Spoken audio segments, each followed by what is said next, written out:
La Terre n'a jamais connu de climat plus chaud qu'aujourd'hui depuis 2 millions d'années. Avec les nouvelles technologies et la croissance de la population, on rejette de plus en plus de CO2. Cela crée des trous dans la couche d'ozone et a fait monter la température d'1,6 degré depuis les années 80. Cette hausse de température a des répercussions partout dans le monde. En Antarctique, la banquise se forme plus tard dans l'année. La saison de chasse de l'ours polaire est réduite, il peut stocker moins de graisse pour l'hibernation et la reproduction. C'est l'une des nombreuses espèces menacées par le changement climatique. La banquise se fait plus fine, et avec son recul, le réchauffement s'accélérera encore.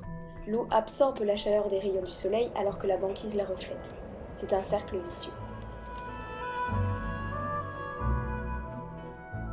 La fonte des glaces fait augmenter le niveau de la mer. Depuis 18 ans, il est surveillé et mesuré par satellite, ce qui a permis d'identifier une hausse de 3,2 mm par an. Comme beaucoup d'endroits dans le monde, le littoral européen est touché par cette montée des eaux. Il y a déjà 30 millions de réfugiés climatiques dans le monde et on peut s'attendre à ce que ce chiffre augmente à cause des inondations ou de la baisse des rendements agricoles comme c'est le cas en Afrique. L'agriculture africaine est très touchée par le dérèglement des saisons puisqu'elle repose sur les saisons sèches et les saisons de pluie. De plus, à certains endroits, la montée du niveau de la mer avale les terres cultivables et l'eau potable se fait de plus en plus rare. Quelques degrés en plus accentueraient les inégalités actuelles. Le nord serait favorisé et le sud confronté à des sols peu fertiles. En Amérique du Sud aussi, l'eau vient à manquer. La déforestation des régions tropicales perturbe le régime des pluies et diminue la quantité d'eau disponible pour l'écosystème forestier. Habituellement, la mousse et les arbres évitent les écoulements trop rapides et permettent donc à la terre de mieux absorber l'eau.